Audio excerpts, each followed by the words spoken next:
Hey guys, I'm stepping in and doing this interview for Makeba. Okay, appreciate you doing So that. I'm just going to jump right in with Omar. You got such a compelling story. Tell us what happened to you on the night of July 11th, 2013.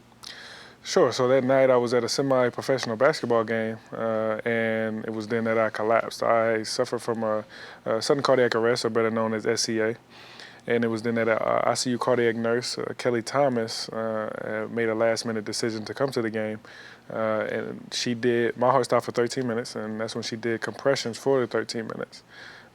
Then EMS showed up in a good amount of time, where I was then taken to a local hospital, and I was slipped into a coma where I was put into a medically induced coma to better my chances of survival. And I woke up and I'm in good health and talking with you today. Thank goodness for that. Doctor, what is sudden cardiac arrest and why is it important to know? How is it different from a heart attack? A great question. So, a heart attack occurs when you lose blood flow to the heart muscle itself, causing the heart muscle to die. So, very different than that, sudden cardiac arrest is an electrical disorder. So, while your heart muscle may in fact be normal, electrically your heart becomes very disordered and can't pump efficiently or effectively. And in that situation, you lose blood flow to the brain, to the kidney, to the other organs of your body. And only CPR, which then serves to act as the pump for your heart, and then a life-saving electrical shock from a device like an external defibrillator or an AED or automated external defibrillator can restore that electrical activity to normal. Thank you for that. Omar, tell us about your recovery and therapy following your SCA. Sure. So I didn't have to go through, extensive rehab or therapy, but one thing that Dr. Mehta looked into to make sure that I was safe, if you will, from it happening again, or if it were to happen again, I was implanted with a subcutaneous implantable defibrillator made by Boston Scientific, and that just it's my insurance policy, if you will. I don't have to live in fear. If it were to happen again, then it would go off, and arguably. Help me. Some say you may be safer than the average person, and for me, psychologically, that's helpful. I'm able to live a normal life outside of what I normally know, which is basketball. But I walk, jog, light jogging, and some bike riding, and of course, dieting, watching what I eat. Doctor, what exactly does this device do to keep Omar from having another SCA? So while it can't prevent the electrical part of the problem, what it can do is do what the EMS squad did for him in the gym. So it does provide that life-saving shock in a much more time-efficient fashion. So I always tell him that they're the paddles that he has in his chest now.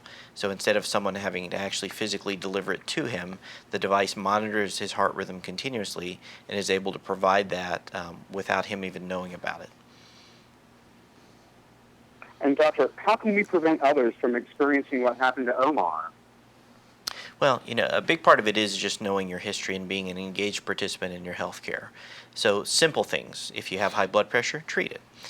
If you have diabetes, treat it. Know whether members of your family may have had a sudden cardiac arrest early in life. So sudden death within the family becomes a very, very big red flag for us. If you smoke, stop. And those are simple things that you can do. The other thing is be a participant in others' healthcare in this situation. So learn how to do CPR. Go seek out the American Red Cross, the American Heart Association. Find out where there are classes within your own community and learn how to do CPR so that you can be the next Kelly Thomas, such that when you're in a gym, when you're in your church, in a hospital, wherever the case may be, you can be an active participant in this. That's great advice. Where can we learn more?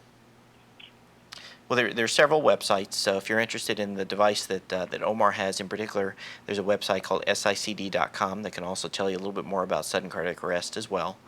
You can go to your local American Red Cross or American Heart Association websites to understand where classes are so you can get certified in CPR.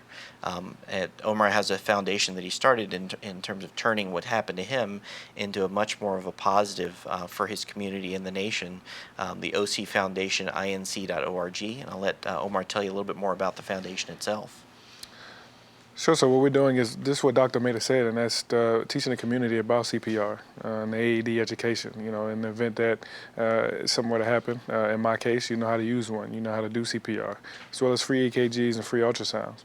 And it's vitally important that we give back to people in the community, athletes and their families, on how to do CPR.